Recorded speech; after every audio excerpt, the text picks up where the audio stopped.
Buenas noches, queridos amigos. Bienvenidos a las 5 de las 7. Estamos con ustedes para comentar las 5 noticias más importantes del día. Vamos a tener algunas reacciones sobre lo que ha declarado el canciller boliviano el día de hoy.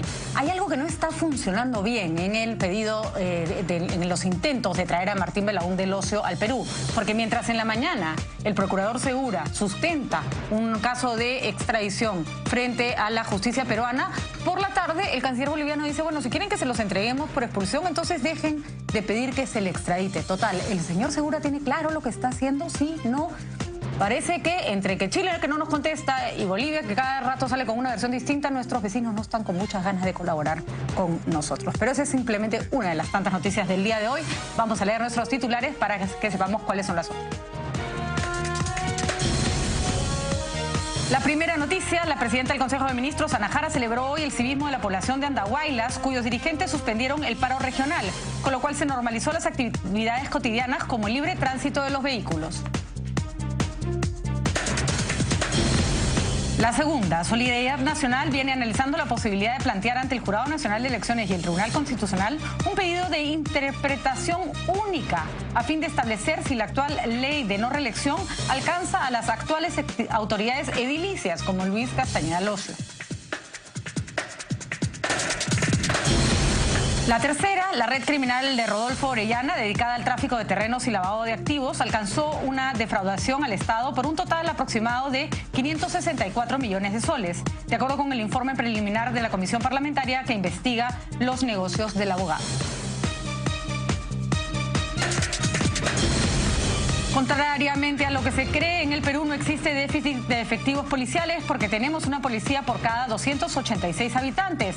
Eso es más de lo que tienen Chile, Argentina y Brasil. Esto según el Observatorio Hemisférico de Seguridad de la OEA. Se informa, eso sí, que 55.000 de esos más de 100.000 policías no se dedica exclusivamente a la labor policial. La quinta noticia, el primer ministro israelí Benjamin Netanyahu reivindicó una gran victoria hoy en las elecciones legislativas, a pesar de que los sondeos al cierre de los colegios electorales mostraban prácticamente un empate con la oposición laborista.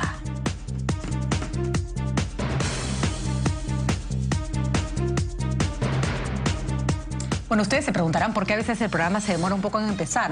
Casi siempre nos dejan, algún que otro invitado se demora en llegar y parece que los nacionalistas ya se les hizo costumbre. El señor Omar Chejade no ha llegado, pero los apristas son más cumplidos. El señor Enrique Cornejo está con nosotros desde antes de las 7. Le agradecemos su puntualidad porque nos permite trabajar con el respeto que el público se merece y como él comentamos las noticias que el señor Chejade se perderá. Puede comentar si no quiere acompañarnos desde temprano. ¿Qué tal? ¿Cómo estás, Enrique? Muy bien, buenas noches. Bueno, muy buenas noches. Antes de empezar con las noticias que hemos elegido para hoy, me gustaría tu percepción, Enrique, sobre esta declaración del canciller boliviano. ¿Algo está fallando rotundamente en nuestra comunicación con Bolivia o qué? ¿Por qué acá trabajamos en una extradición que aparentemente ya no serviría para nada si lo que queremos es que lo expulsen? Yo recuerdo que cuando ocurrió con Colombia el caso Orellana, la diligencia con la que el presidente Humala se conectó con el presidente Santos, que llevó incluso a que, recordarás, el ministro del Interior viajara y que el presidente Santos hiciera una declaración pública de colaboración, nos dio claramente la idea de que Orellana tenía que venir rápidamente aquí por ese procedimiento de expulsión. Todos sabemos desde hace ya un tiempo, y además por voz del propio Belaúnde Locio, que él ha entrado irregularmente a Bolivia. Así es. Si él ha entrado irregularmente a Bolivia, está el causal expedito, según la ley boliviana, para pedir la expulsión.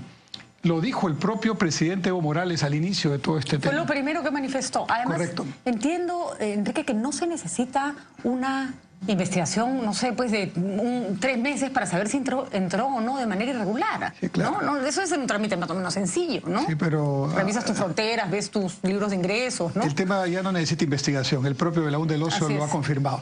En consecuencia, creo que aquí la coordinación a nivel del gobierno nacional no está funcionando, ¿no? Porque primero el presidente no está, como en el caso de Orellana, de una manera tan explícita, lo cual debería por lo menos merecer una explicación. En segundo lugar, Cancillería, que es la que tiene que, a mi juicio, llevar la batuta de este tema por el carácter internacional que tiene, parece ser que no está coordinando adecuadamente o no se está coordinando con Cancillería con los ámbitos de justicia, que son los que tienen que ver con el tema.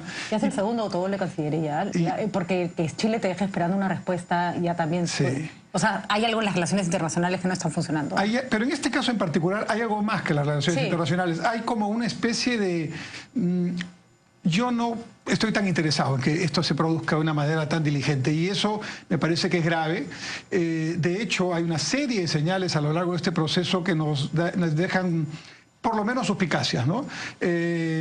Documentos que no se envían en original, documentos que no llegan, digamos, con la acuciosidad correspondiente, delitos que se imputan que no son los que en la ley boliviana son los que se deben poner para acelerar el proceso, plazos que se van peligrosamente poniendo en el límite. A mí me parece que parecería, lo pongo en condicional, que el gobierno no quiere que venga Belaúnde del Ocio. Y además, si se sabe que para la expulsión es requisito no ir adelante con un proceso de extradición. Claro. ¿Qué hacía el señor Segura hoy día entonces en la mañana haciendo todo este show de ir a entregarle el file a la justicia peruana? Ay, no sé. Sí, claramente hay dos cosas. Primero, una descoordinación absoluta, no sé si organizada al propósito o una descoordinación producto de una situación de ineficiencia tremenda, o hay claramente un deseo de que las cosas lleguen a su punto y que el señor Belaúnde, tal vez pasado el día límite que tiene en Bolivia para estar detenido, pues busque otro destino, ¿no?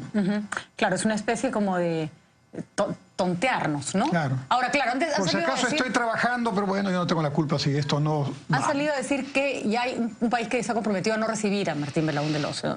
Yo sospecho que será Brasil, pues, ¿no? Que si salta para Brasil, agárrense porque Brasil es enorme y para encontrar a Martín Belaúnde del Ocio es imposible. No me imagino a Chile entrando en otro conflicto con el Perú. Paraguay podría ser. Paraguay podría ser, ¿no? Porque es el país más lejano en términos de relaciones internacionales con el Perú, ¿no? Podría ser, y probablemente lo que están haciendo los abogados de Belaúnde es evaluar la legislación paraguaya para ver si conviene o de otro país pasar en esas circunstancias. Ahora, de acuerdo con la interpretación que ustedes tienen como oposición, ¿estamos frente a un caso de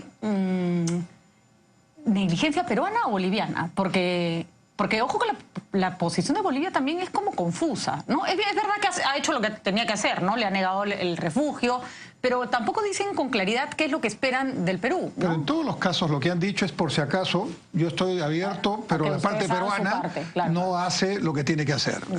Van como 3 llamadas de advertencia del lado boliviano al peruano. Claro, se les va a escapar, sí, por si acaso, no la hagan tan evidente, ¿verdad? Si quieren que se vaya, pero hagan algo por lo menos, ¿no? Claro. Sí, yo creo que por ahí está el asunto. Así que bien valdría la pena que las autoridades peruanas, como dicen los muchachos, se pongan moscas y empiecen a actuar en las próximas horas. Ahora, vamos a hablar dentro de un rato más al tema, porque vamos a tratar, bueno, los montos que maneja la mafia de Orellana, que también nos tiene que hacer pensar sobre que Martín Belaúnde del Ocio no es el único personaje de una red de corrupción mucho más grande que está pasando piola, digamos. Nos hemos centrado tanto en él, ¿no es cierto?, que estamos perdiendo de vista otros actores que siguen haciendo las suyas, digamos, frente a un poder judicial que sigue actuando de una manera absolutamente errática con respecto a la corrupción en regiones, lenta, ¿no? Lenta, contradictoria, ¿no? Hay varios temas que todavía no tenemos los peruanos la aclaración correspondiente para saber, por lo menos, si lo que se está haciendo nos va a llevar a un resultado que sea aclaratorio. Yo voy a repetirlo varias veces porque la denuncia me parece grave. Estuvo acá la doctora Jenny Vilcatoma, que ahora es abogada de la familia del fiscal de Casma, que fue asesinado aparentemente por la red de Álvarez, y el señor Castillo, a quien se le acaba de relacionar a Martín Belaúnde del Ocio por contratos en las regiones, está libre, siendo el, digamos, el sospechoso mayor de ser autor intelectual de la muerte de un funcionario público que velaba por la justicia, ¿no? De haberlo mandado matar a él y a todos los que participaron en el asesinato, además. Entonces uno dice, si la justicia peruana sigue actuando de esta manera, sigue poniendo en la calle a esas personas peligrosas, bajo leuleyadas, entonces perseguir a Martín Belaúnde es importante, por supuesto, pero también es un distractor, ¿no? Sí, claro. Y probablemente un distractor con gran contenido mediático, ¿verdad? ¿Qué estará pasando con los que no tienen la suerte de tener esa exposición, ¿verdad? Así es. El tema es bien complicado. Bien complicado. Bien. El siguiente tema que vamos a tocar antes de irnos a la pausa, Enrique, tiene que ver con la celebración que ha hecho Ana Jara de la muestra de civismo de los andahuaylinos con respecto a este lío que se hizo a partir de la forma tan torpe, hay que decirlo, y tan mal hecha como se ha administrada la energía eléctrica y como se les ha pretendido cobrar a una población que debe estar harta de miles de cosas más y que de pronto salió a decir hasta aquí llegamos, basta, ¿no? Yo sí creo que hay que celebrar que la población de Andahuaylas haya tenido este gesto, porque la verdad que lo que hemos escuchado, cada vez que nos hemos enterado de los detalles, nos han puesto en una situación realmente de asombro. Dos temas aquí. Primero, ¿por qué se llegó a este punto? Yo estaba escuchando el otro día al gerente general de la empresa, tratando de explicar lo inexplicable. Han cobrado sin dar el servicio, han sobrevalorado los recibos, han generado un pago de Fonavi en este tiempo. Y entonces realmente, por donde lo veas, es una situación de, yo no puedo llamar ineficiencia, de torpeza, efectivamente. Entonces acá hay dos temas que hay que llamar la atención. Primero, uno del regulador. El regulador es Ocinermin. No puede ser que pasen los días, pasen semanas y meses, y frente a un pedido que tiene un elemento muy concreto, no se actúe de inmediato, ¿no? Y se originen situaciones que llevan a estos extremos. Primer tema, ojo con el regulador. Es Creo cierto que en este caso se hace visible su falta de inacción porque la protesta ha sido masiva. Pero claro. ¿No? Pero en general los reguladores, uno siente que no están haciendo su trabajo porque se acaba de celebrar la Semana del Consumidor y Indecopi hace esfuerzos por defender al consumidor, pero en general los reguladores siempre uno siente que llegan como tarde al pleito, ¿no? Sí. Hoy día estuve en la mañana justamente en un consejo de usuarios de Ociptel en La Perla y claro, están haciendo su trabajo, pero claramente las demandas de los ciudadanos están yendo a una velocidad muy superior. Entonces los reguladores tienen que ponerse las pilas para poder no solamente captar las necesidades y las inquietudes de los ciudadanos, de los consumidores, sino darle cierta credibilidad al sistema. El segundo tema que hay que llamar la atención es que la PCM ya creo que con esa oficina de prevención de conflictos, en realidad solamente ve los conflictos cuando ya se exacerbaron, ¿no?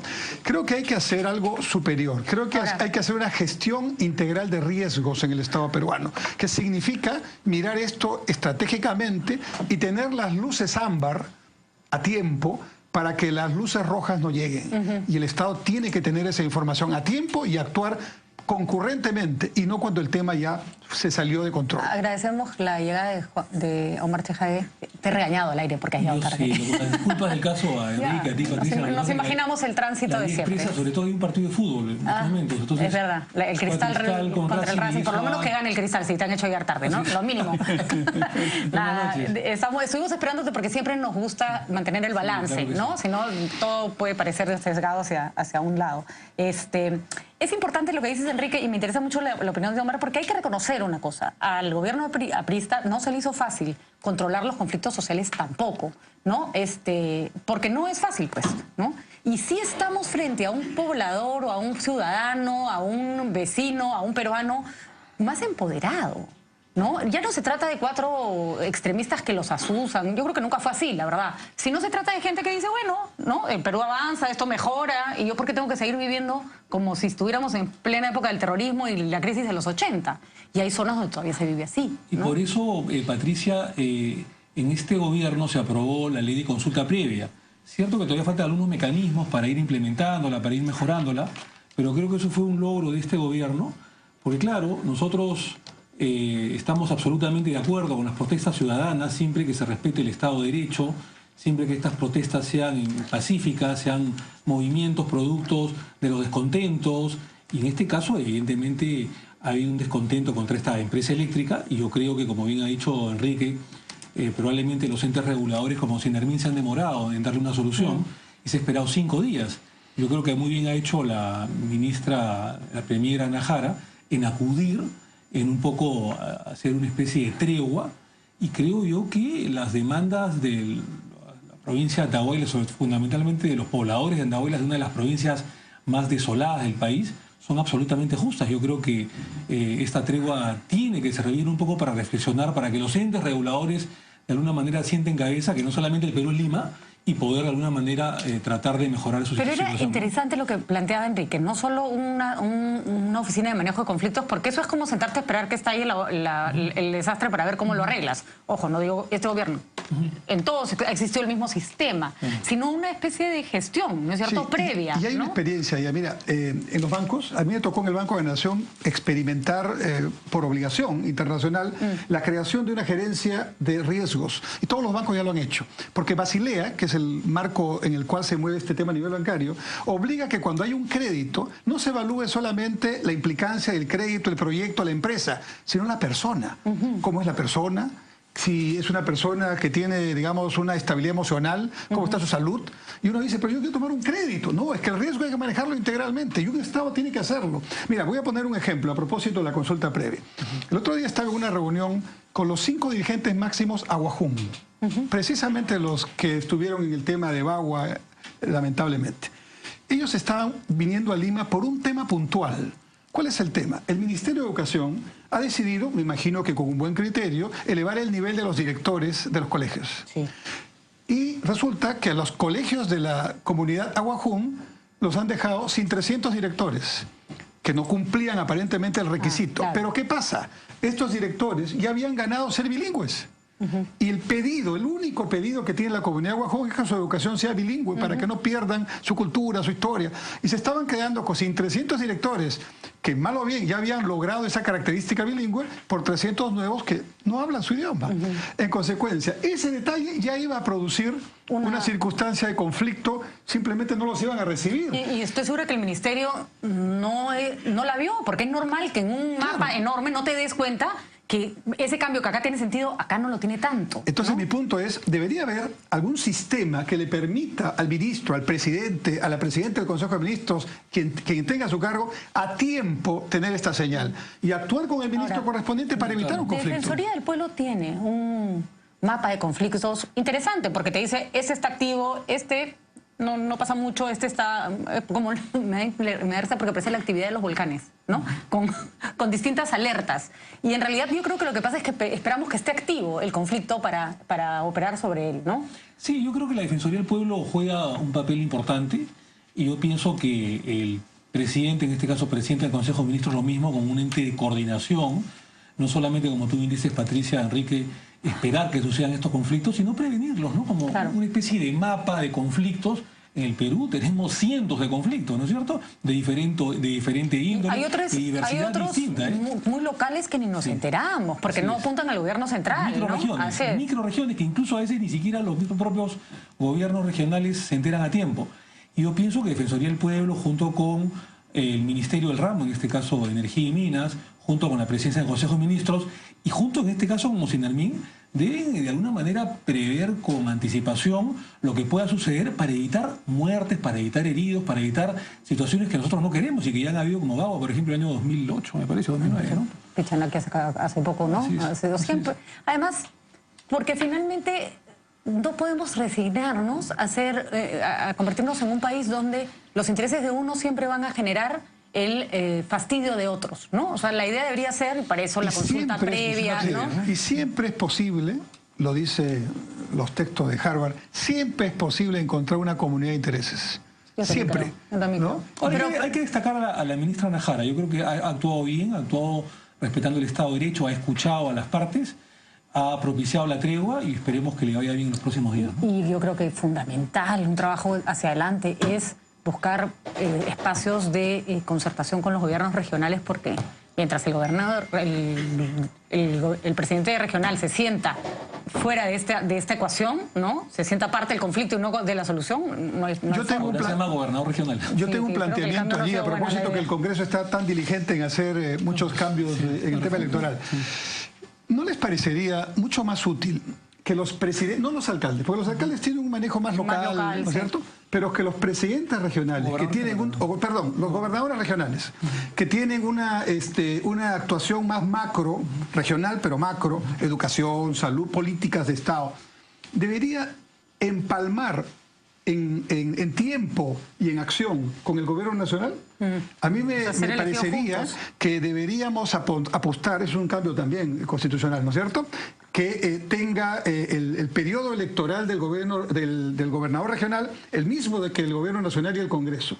De manera tal... Ahora es un año menos nomás, ¿no? Claro, pero un año menos, pero están desfasados. No, claro que están desfasados. Entonces, es más, la elección podría hacerse, tendría hasta más sentido que se elijan autoridades regionales y el presidente de la República al mismo tiempo, y el Congreso podría ir en el gobierno de Toledo, perdón Enrique, sí, creó un organismo importante de descentralización que lo presidió Lucho Taiz en su momento, y después vaya a saber por qué razones el gobierno pista lo desactivó. A mí me pareció un error también. Yo creo que hoy se demuestra que fue un error, ¿no? Porque se perdió el espacio. Así es. Claro, daba miedo, yo creo que les daba miedo a Alan García, y me parece que era un miedo válido, que siempre vinieran en el Consejo Nacional de la Descentralización a demandar cosas.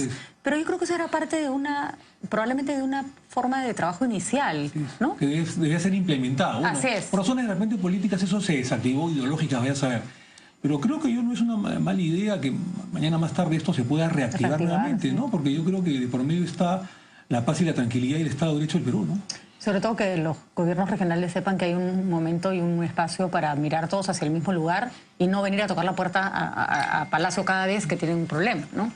Yo insisto que si logramos una mayor coherencia a nivel de los del Estado Nacional y de los gobernadores regionales, podríamos tener una eficiencia tremenda en el manejo de los recursos, en la actuación, en la sinergia. Podríamos fortalecer a los partidos. Porque bueno, es una pena que el APRA, cuando haya sido gobierno, no haya tenido gobiernos regionales y haya tenido gobiernos regionales cuando no era gobierno, ¿sabes? Sí, porque hubiera sido interesante ver cómo hubiera funcionado en la sinergia. Pero lo que más pena da es que los gobiernos regionales, y esto es estadístico, que tienen canon, son los más ineficientes. Los que están metidos en más problemas. Lo que pasa por eso. Bueno, lo que pasa es que los otros no tienen ni plata para ser ineficientes. Sin embargo, otros que no tienen esa ventaja... Tienen más creatividad. Por ejemplo, pero estoy hablando de eficiencia, no de problemas. Por ejemplo, San Martín, o por ejemplo Lambayeque, son los que tienen el mayor nivel de ejecución en el presupuesto de inversión pública.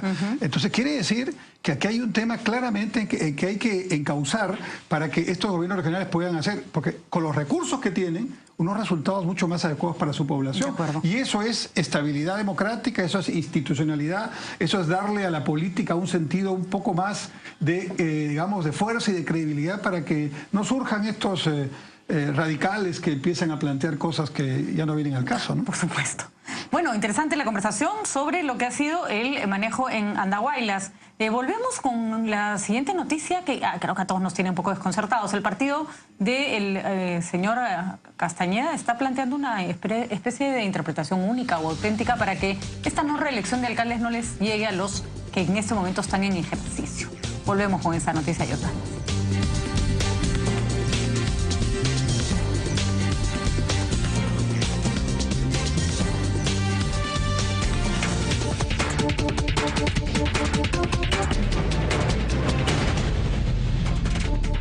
El vocal supremo Javier Villestein reiteró que no asistirá a la comisión Ancash que investiga sus supuestos vínculos con César Álvarez. La citación es inconstitucional e ilegal, agregó.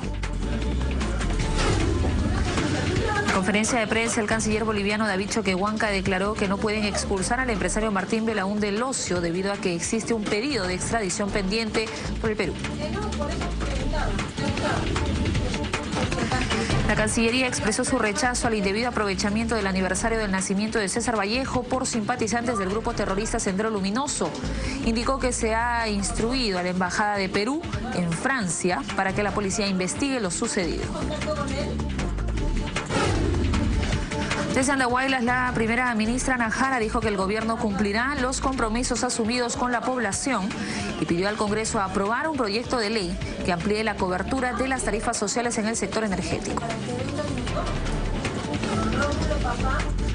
Por falta de quórum, la sesión de la Comisión de Justicia se suspendió. En ella se iba a debatir el proyecto de unión solidaria y la reconsideración al proyecto de ley sobre la unión civil.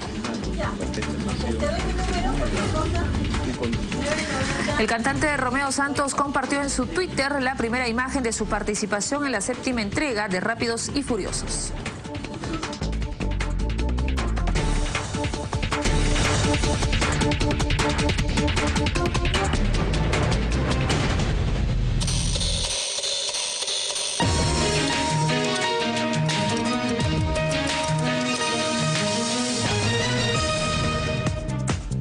Seguimos en las 5 de las 7, pero yo había prometido balance en este programa que me parece importante. Y antes de seguir con la siguiente noticia, le quiero preguntar a Omar Chejade una noticia que comentábamos con Enrique antes de empezar a discutir el tema de Andahuaylas. Y son las declaraciones del canciller boliviano, porque ha dado la impresión de que el Perú está haciendo una cosa, por un lado, y Bolivia está exigiendo otra. Hoy día hemos visto al procurador Segura sustentando un pedido de extradición frente a la justicia peruana, que nos parecía que era una de las vías que tenía que hacer. Y ha salido el canciller boliviano a decir, yo lo expulso ahorita, pero quítenle el pedido de extradición. Entonces uno se pregunta, ¿el señor Segura sabe lo que está haciendo o el ministro boliviano? Si, como se dice, el señor Martín Belaúnde, porque creo que lo ha reconocido en algún medio de comunicación, acá mismo, habría llegado con documentos irregulares o habría llegado irregularmente a Bolivia, lo que procedería, hablo en condicional, es la expulsión, ¿no es cierto? Como ha sucedido con otras personas, por ejemplo Orellana, por ejemplo Montesinos en Venezuela. De acuerdo, pero dice el ministro boliviano, lo ha dicho él, no lo digo yo, que si hay un pedido de extradición pendiente, no hay expulsión por ingreso ilegal, con lo cual ya da dolor de cabeza, pues, ¿no? Porque cada vez que estamos en un camino, resulta que hay que ir por el otro, ¿no? El proceso de extradición, la petición del proceso de extradición no impediría en todo caso la expulsión. O sea, corren por cuerdas separadas. Es uno u otro, es y o, ¿no es cierto? Entonces, yo creo que acá... A ver, te las voy a poner las declaraciones para que las interpretemos, porque me parece importante la discusión. ¿Las tenemos, Juan? Solo el audio. Está bien. No necesitamos verle la carita al señor. Curso. Perú ha solicitado detención preventiva con fines de extradición. Y las autoridades bolivianas, el Tribunal Supremo de Justicia boliviana, ha ejecutado, ha atendido favorablemente. Está detenido el señor, ¿no?, de manera preventiva con fines de extradición. Perú ha pedido la ampliación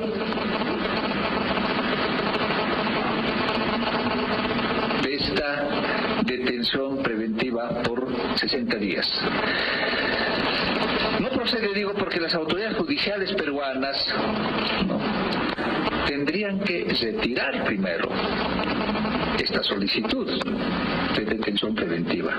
Está detenido, estamos esperando nosotros.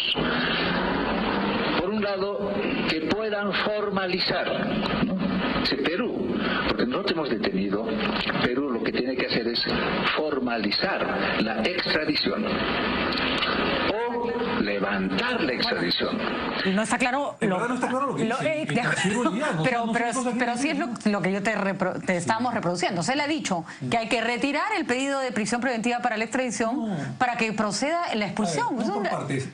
El señor Martín Belaúnde solicitó refugio político por supuesta persecución política. Perdió en primera instancia, perdió en segunda instancia.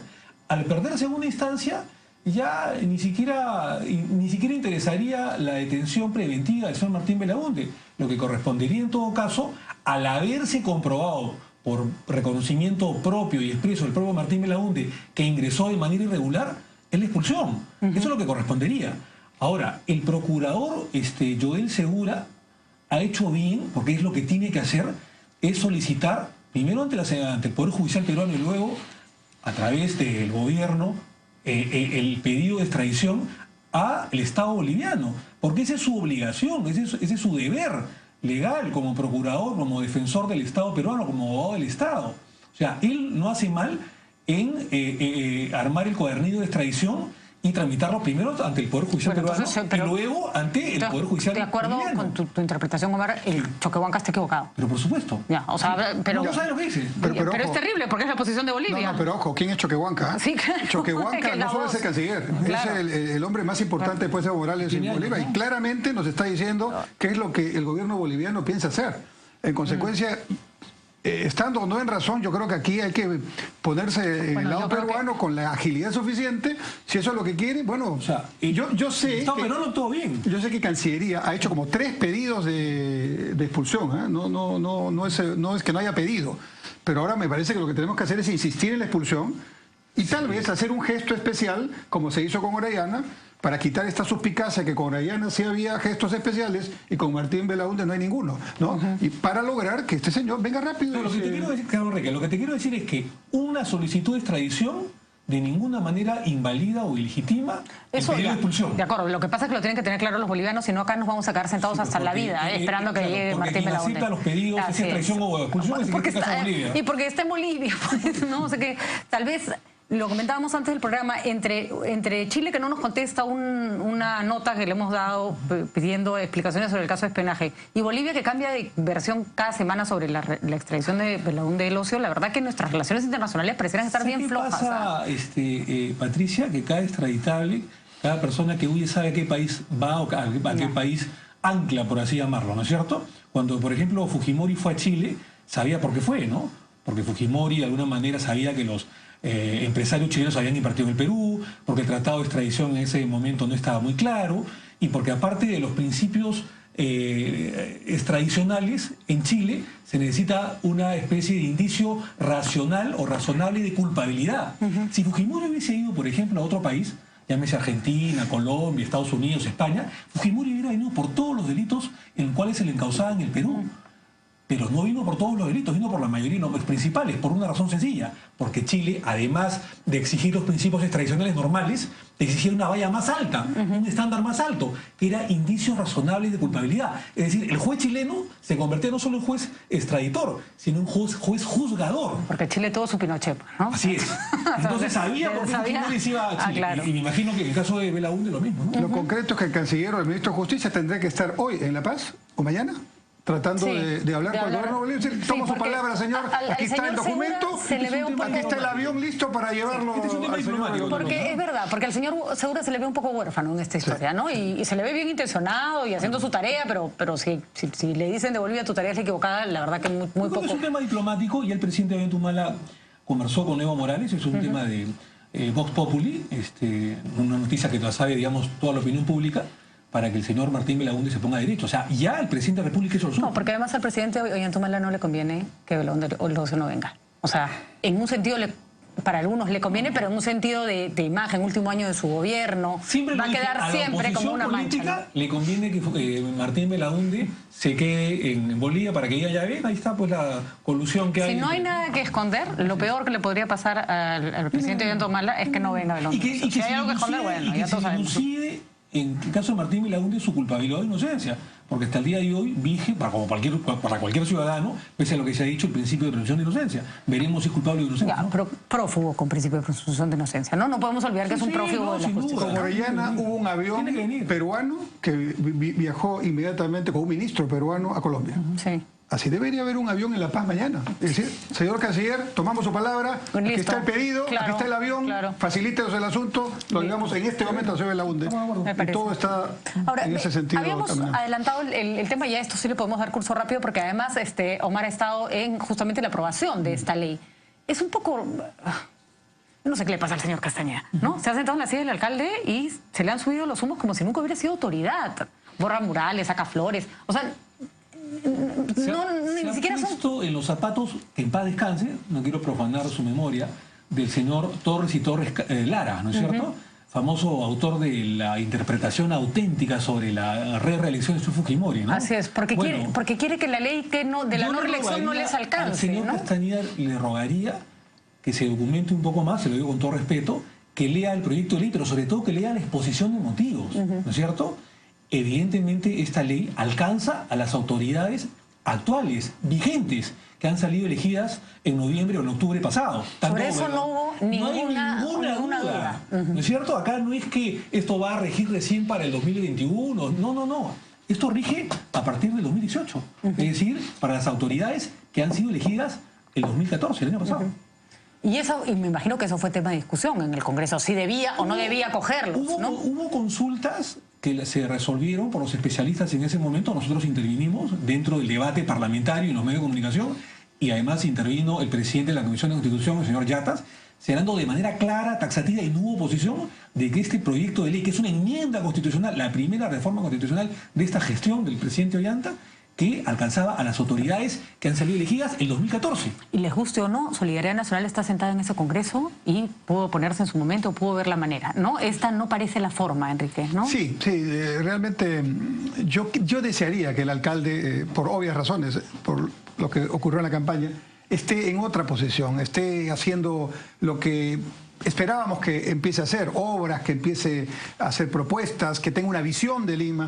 Y lo que vemos es que está como a contramarcha, como que no logra enrumbar adecuadamente y eso lo está haciendo trastabillar. Y lo malo es que hoy saqué yo un tuit, he sacado la cuenta de los 1.500 y pico días que faltan para los Panamericanos 2019. Y mientras tanto seguimos discutiendo sobre murales y flores. Estamos discutiendo los murales, estamos discutiendo... Que no digo que no sean importantes, pero claro, pero no llegamos con las obras si no empiezan a hacerse ya. Por supuesto, es una responsabilidad compartida, el Gobierno Nacional, el IPD, el municipio es el anfitrión, pero yo por experiencia puedo decir, una obra no solamente se hace cuando uno decide hacerla, hay que hacer los estudios. Esto se hace con concursos, surgen las impugnaciones, vienen otra serie de problemas, surgen las interferencias.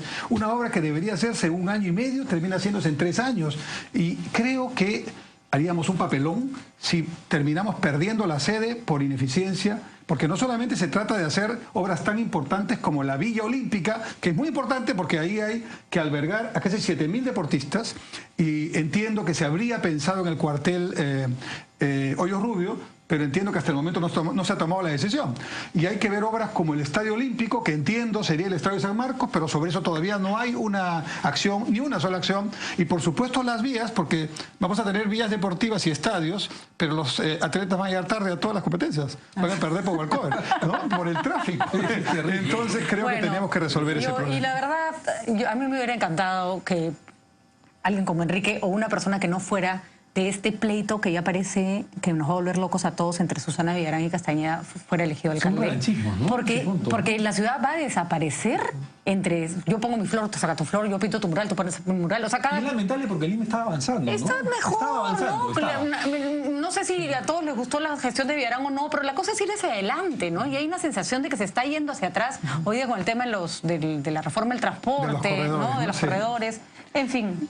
Cada uno sabe cómo se equivoca. Tenemos que todos hacer una autocrítica y superar esta idea que cuando uno llega empieza todo, no es así. ¿no? Y en segundo lugar... Sobre todo si se lo criticaste a tu antecesor. Pero claro. Y en segundo lugar, eso de ponerle nombre a las obras. Los corredores son de Susana, el metropolitano es de Castañeda, el metro del Gobierno Nacional, bueno, al final... ¿no? Y al final, digamos, ¿cuál es? Qué buena memoria, yo eso me había olvidado, por ejemplo. ¿Qué es lo que hacemos con el ciudadano, con el vecino que necesita que se hagan las obras? Pensando en hacerlas bien y rápido. O el vaso de leche de Barrante, ¿no? Sí, es verdad. El San Juan de Bedoya. Y de los limeños no es nada, por cierto.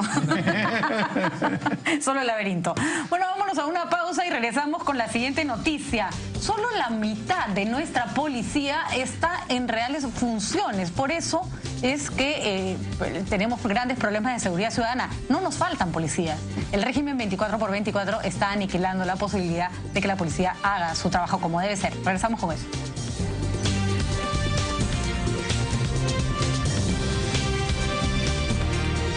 Comenzamos ya la información aquí en nuestra central. Lo más destacado del día. Veamos. Y las noticias al momento. Vamos de inmediato con información en vivo. Desde el lugar de los hechos. Más información aquí en la central de RPP. Presentando las noticias más importantes. Central de Informaciones. RPP TV. Señal de futuro. Montalvo Salón y Spa es actitud hacia la belleza. Un lugar que entiende lo que quieres y cómo eres, con profesionales que van de la mano con las mejores marcas del mundo, sobrepasando lo común para brindarte lo mejor. Montalvo, orgulloso embajador de la belleza peruana. A las 9 de la noche, te conectas al Perú, el mundo, el espectáculo y los deportes. Bienvenidos a Conexión aquí en RPP Televisión. Renato Cisneros. ¿Vamos a verlo juntos? Conexión RPP. A ver lo que comenta la gente en Twitter, en Facebook. Lunes a viernes, 9 de la noche, en RPP TV. Señal de futuro.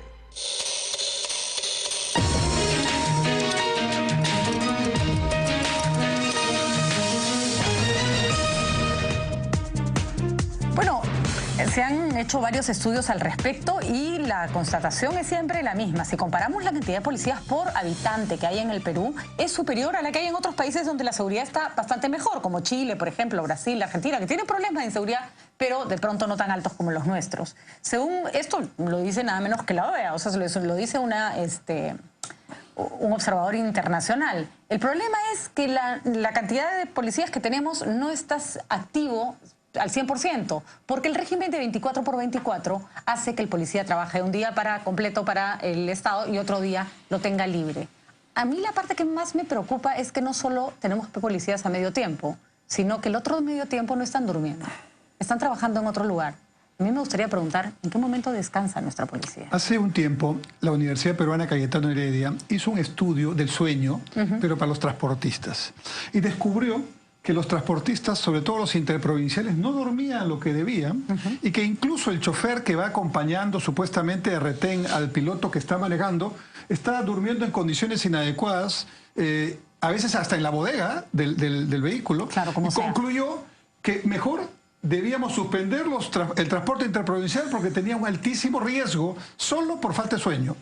Eso llevó a que se hiciera un pedido para que entre los elementos para analizar la incidencia de accidente de tránsito se incluyera la variable sueño, que ni siquiera está mencionada. Y parafraseando este estudio y haciendo el paralelo, efectivamente, ¿cómo puede un policía que está trabajando en su día de franco, pero no solamente está trabajando en horas que debería dormir, ¿no es cierto? Así es. ¿Cómo lo va a hacer al día siguiente en su día normal en la policía? Obviamente, estoy seguro que hace un trabajo con gran sacrificio, pero el delincuente está en ventaja. Está con el factor sorpresa en ventaja. Está con una condición anímica, porque siempre están con drogas, con alcohol para poder actuar, en ventaja. Y por último, ha dormido. Entonces, definitivamente tenemos aquí que resolver este asunto. Yo haría una invocación al ministro de Economía, porque este es un tema que no tiene que ver con el ministro de Interior, sino con el ministro de Economía. Bueno, a mí me chismeó que una de las razones por las cuales no se implementa el 24, no se suspende, es un poco malo lo que voy a decir, pero es que a los policías no les conviene, porque la mujer se entera de cuál es el sueldo completo. Claro, o sea, el otro 24 que viene fuera del Estado es una transacción distinta que no la paga el Estado, entonces eso no está sujeto a juicio por alimentos. A las mujeres a la seguridad ciudadana. Pero lo que pasa es que muchos de los policías dicen no, porque entonces mi ex mujer me va a quitar también el porcentaje de este. O sea, muchos de ellos no quieren. El costo de la inseguridad medido en términos de horas hombres, de horas perdidas, del costo de seguridad privada que tienen que poner las empresas, de lo que tiene que invertirse para lograr que los productos puedan ir con resguardo, los containers, para que no les roben el camino. Ese costo justifica que el MEF ya de una vez por todas provisione los recursos para que se rompa este 24 por 24. Y en cuanto al tema de las señoras, les cuento algo. Ellas van a estar felices porque van a saber cuánto gana el marido en serio. Se produjo una circunstancia muy peculiar en el terminal norte del puerto del Callao, donde hay dos concesionarios, uno árabe y otro danés. Lo primero que hicieron los daneses de APM Terminals, se dieron cuenta claramente que el problema de sus trabajadores era que salían y se iban a la cantina. Y entonces lo que hizo fue convocar a todas las esposas de los trabajadores portuarios y los hijos, y los invitó un día al puerto. Nunca habían entrado. Aquí trabajan sus maridos. Esto es lo que hacen todos los días y tal día es el día de pago. Anda a ver cómo están trabajando ahora. Hay que incorporarlas a las señoras. Sí, hay que incorporarlas al tema. Este es un tema, efectivamente, como dice Enrique, que tiene que resolver fundamentalmente el Ministerio de Economía y Finanzas, ¿no es cierto? Porque a veces hay la mejor de las voluntades del presidente de la República, del ministro del Interior, de otras autoridades, pero lamentablemente si no hay partidas, si no hay aprobación del MEF, lamentablemente no se va a votar por esto. Esta es una de las promesas de campaña del presidente Ollanta. Creo que se va a cumplir antes que acabe su periodo. Y además, este fue un tema, como recordarás, Patricia, que fue una medida de emergencia en la época de Fujimori, cuando el país estaba absolutamente quebrado. Y ni siquiera les podías subir el sueldo a los policías y les tenías que dar alguna fuente de ingreso extra, ¿no? No les podías dar lo que merecía un policía, entonces obviamente como una fuente de ingreso adicional se creó el 24 por 24, pero esto ya pasó felizmente. Sí, claro. Ya el país está en una relativa bonanza, más allá de alguna desaceleración económica, y creo yo que hay que eliminar el 24 por 24. Yo te pongo un ejemplo, ¿no es cierto? Que también es parte de lo que decía, lo que tú decías, Patricia y Enrique, el tema del cansancio, ¿no es cierto? Yo tenía hace un tiempo atrás, hace unos años, un chico de seguridad que cuando me acompañaba al Congreso de la República, en resguardo, obviamente oficial, se quedaba dormido, ¿no es cierto? Entonces yo le preguntaba, no quiero decir el nombre, ¿qué pasa? ¿Por qué te quedas dormido?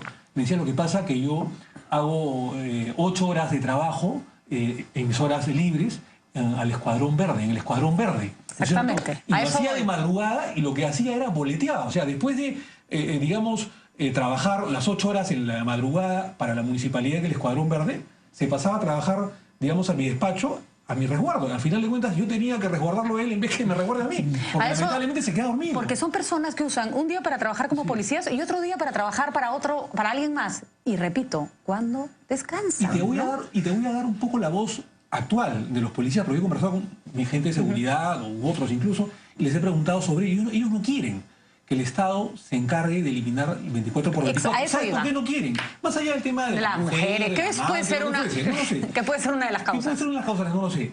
Es que ellos dicen, ¿y el Estado me pagará lo que me pagan las entidades privadas?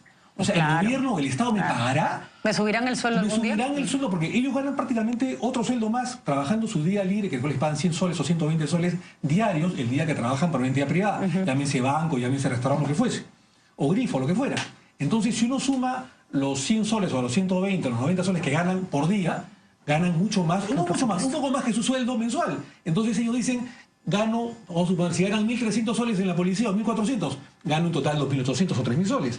¿Me pagará el Estado pero no 3.000 soles mensuales? Exactamente. Ese es el tema que ellos dudan. Sí. Y ahí hay un problema grave, ¿no es cierto? Porque el Estado tendría que, si les quita el 24 por 24, ser capaz de homologar su sueldo a sus expectativas de ganancia. Y eso... Y eso, en la cantidad de policías, es un montón de plata, ¿no?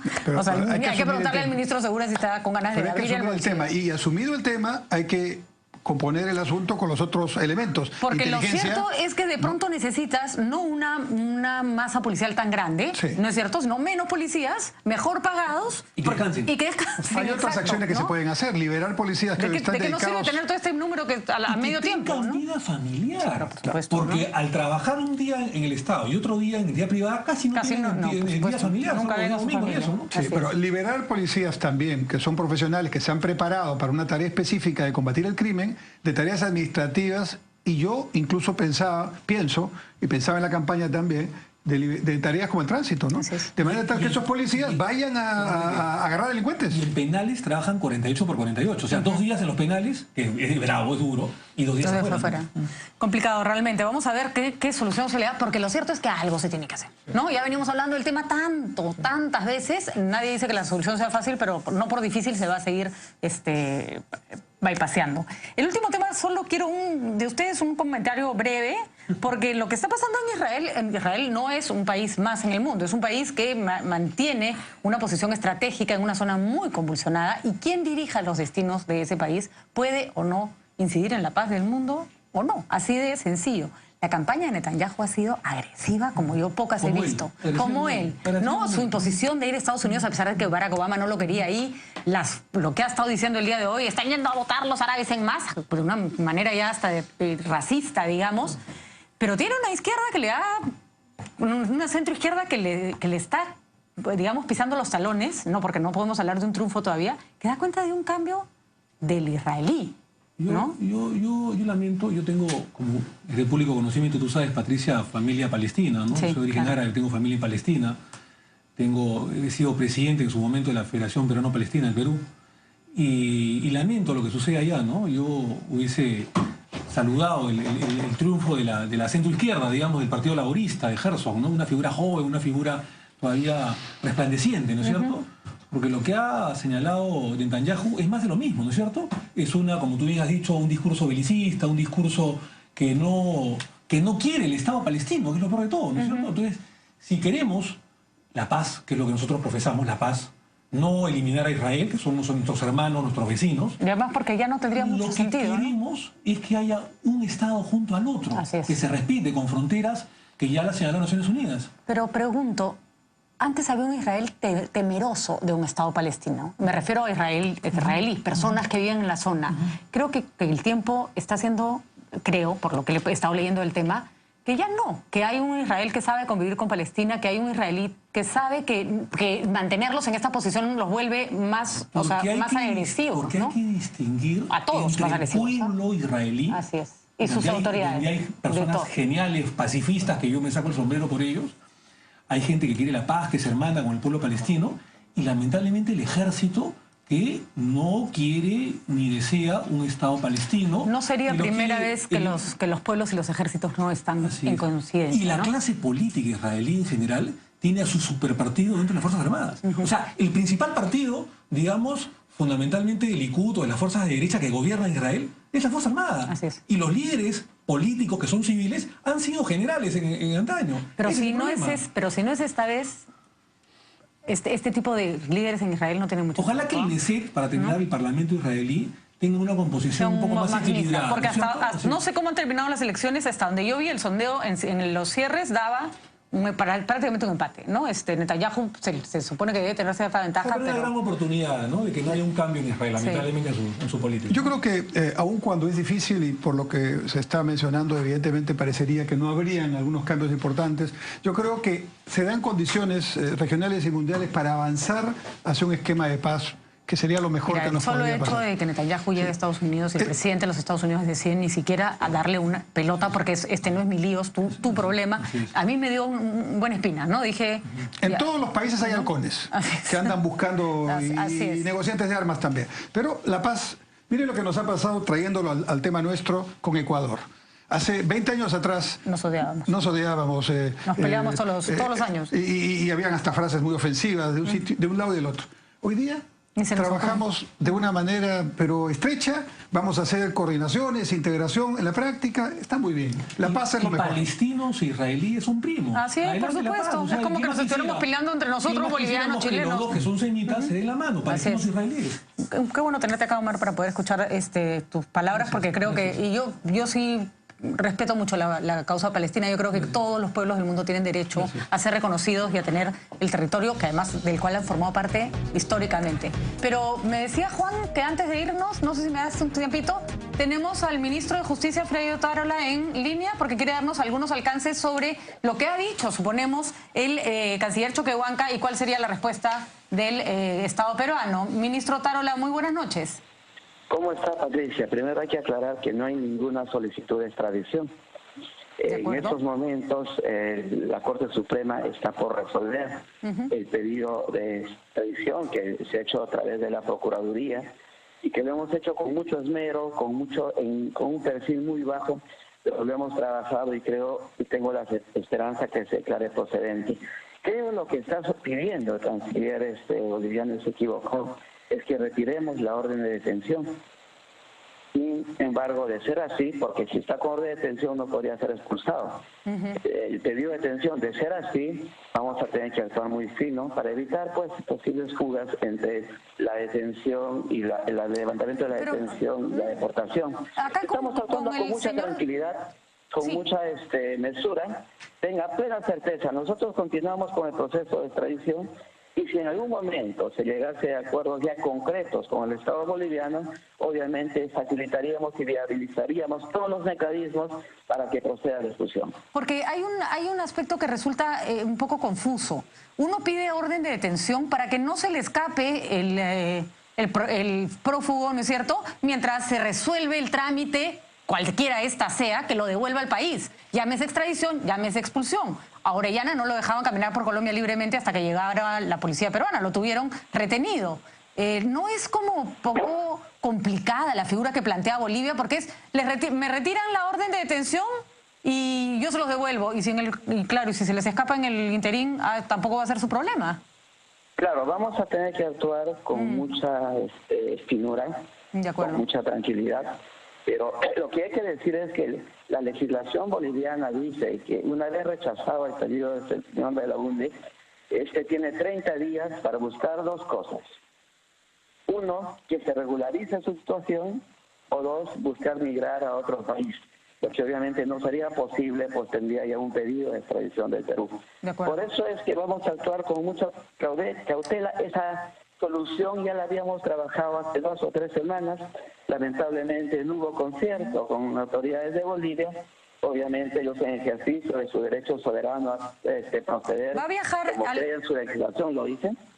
Lo que no queremos es politizar el tema. De acuerdo. Vamos a, si es necesario viajar, se hará, pero creo que este tema hay que sacarlo de la esfera política. Este es un tema de un pedido que espero que unos minutos o una media hora más el Poder Judicial haga suyo el pedido de la Procuraduría y que siga su rumbo, de acuerdo, al margen de acciones políticas. Estamos actuando con firmeza, con prontitud, con responsabilidad, pero con mesura y con el perfil bajo que este caso requería a efectos de evitar que en Bolivia pues se argumente que hay presiones de índole política. Pero habrá que insistir también en la expulsión, que es un proceso más rápido y que Bolivia facilite un poco las cosas. No parece muy colaborativo los bolivianos. Nada está descartado, pero tomando la providencia de el caso. Muy bien, ministro Tarola, gracias por comunicarse con nosotros y dar esos alcances, porque efectivamente, tal cual lo habíamos comentado acá, las declaraciones eran absolutamente confusas y lo que hacen es complicar más la tarea del gobierno peruano en este sentido. Yo les agradezco. Muchísimas gracias. Y habrá ganado Cristal, pues, ¿no? Por lo menos, ya que te hicieron llegar tarde o más. ¿Perdió 2-0? No, pues, no le voy a contar a mi hijito que es hincha del Cristal. Le voy a tener que decir que no jugaron. Gracias por acompañarme, queridos amigos. Mañana a las 7 nos vemos como siempre.